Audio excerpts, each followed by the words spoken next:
दोस्तों, गुरु द्रोणाचार्य कुरु राजवंश के गुरु कृपाचार्य के बहनोई थे। इस रिश्ते को छोड़कर हस्तिनापुर से द्रोणाचार्य का कोई रिश्ता नहीं था। हस्तिनापुर आने से पहले द्रोणाचार्य गंगाद्वार नामक स्थान पर अपने आश्रम में रहकर तपस्या किया करते थे और वहीं गंगा नदी के तट पर ही द्रोणाचार्य की उत्पत्ति हुई थी। द्रोणाचार्य महर्षि भारद्वाज के पुत्र थे, परंतु उनकी कोई मां नहीं थी। द्रोणाचार्य के जन्म से पहले एक बार उनके पिता महर्षि भारद्वाज अपने गंगाद्वार के आश्रम में एक यज्ञ कर रहे थे। एक दिन महर्षि भारद्वाज सभी आर्षियों के साथ गंगा नदी में स्नान करने के लिए आए थे कि तभी उनकी नज़र गंगा स्नान करके निकलती हुई एक अप्सरा धृताशी पर पड़ गई थी। भीगे हुए वस्त्रों में लिपटी धृताशी को देखकर महर्षि भारद्वाज के मन में काम वासना जाग उठी थी। इस कारण महर्षि भारद्वाज का वीर्य स्खलित हो गया था। महर्षि भारद्वाज को अपने वीर्य के स्खलित होने का पहले से ही आभास हो गया था। इस कारण उन्होंने अपने उस वीर्य को द्रोण नामक एक यज्ञ पात्र में सुरक्षित रख दिया था। इसी द्रोण नामक यज्ञ पात्र में जब महर्षि भारद्वाज के उस वीर्य से एक शिशु उत्पन्न हुआ तो उस शिशु का नाम ही द्रोण रख दिया गया था।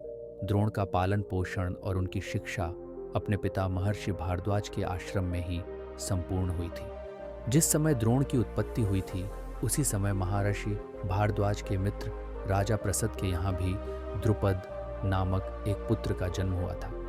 राजा प्रसद ने अपने पुत्र द्रुपद को शिक्षा प्राप्त करने के लिए महर्षि भारद्वाज के ही आश्रम में भेज दिया था। द्रोण और द्रुपद दोनों साथ ही शिक्षा प्राप्त कर रहे थे। इस कारण उन दोनों के बीच बड़ी गहरी मित्रता हो गई थी। इसलिए द्रुपद ने उस समय द्रोण से यह कहा था कि मित्र, जब मैं राजा बनूंगा तो तुम मेरे पास मेरे राज्य में ही रहना।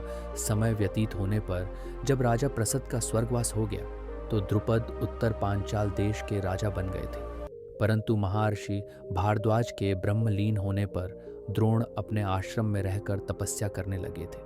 कुछ समय बाद द्रोण ने ऋषि शरद्वान की पुत्री तथा कृपाचार्य की बहन कृपि के साथ विवाह कर लिया था। कृपि के गर्भ से द्रोण को अश्वत्थामा नाम का एक पुत्र प्राप्त हुआ था।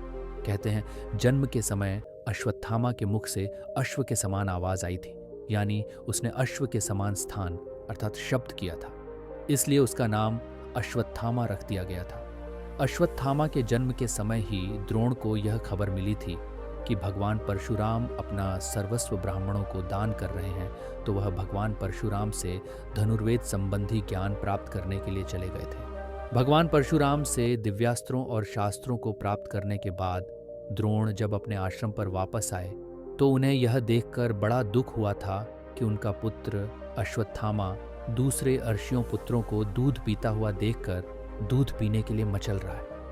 ये देख द्रोण कई जगह पर एक दूध देने वाली गाय मांगने के लिए गए, परंतु उन्हें कहीं भी दूध देने वाली गाय नहीं मिल पाई। द्रोण जब निराश होकर अपने आश्रम पर लौट रहे थे तो उन्होंने देखा कि दूसरे अर्ष्य पुत्र उनके पुत्र अश्वत्थामा को आटे का घोल दूध कहकर पिला रहे हैं और अश्वत्थामा उस आटे के घोल को पीकर खुश होकर नाचता हुआ ये कह रहा है कि मैंने दूध पी लिया। ये घटना देखकर द्रोण के धैर्य का बांध टूट गया था, इसलिए वह अपनी पत्नी और बेटे को लेकर राजा द्रुपद के राज्य पांचाल देश चले आए थे। द्रोण को द्रुपद की बचपन में कही हुई बातें याद थीं, इसलिए वह बड़े ही अधिकार के साथ राजा द्रुपद के दरबार में पहुंच गए थे और उनसे कहा था कि मैं तुम्हारा सखा द्रोण हूं। द्रोण के मुख से सखा शब्द सुनकर राजा द्रुपद ने द्रोण का बहुत उपहास किया था और द्रोण का तिरस्कार करते हुए उनसे यह कहा था कि एक राजा का मित्र एक राजा ही होता है, कोई निर्धन किसी राजा का मित्र कैसे हो सकता है। इसीलिए फिर से मुझे अपना सखा कभी मत कहना। द्रुपद के इस तिरस्कार से द्रोण का कलेजा जल उठा था, इसलिए वह मन ही मन द्रुपद के इस अहंकार को मिटाने का संकल्प करके क्रोध में भरकर वहां से चले गए में थे।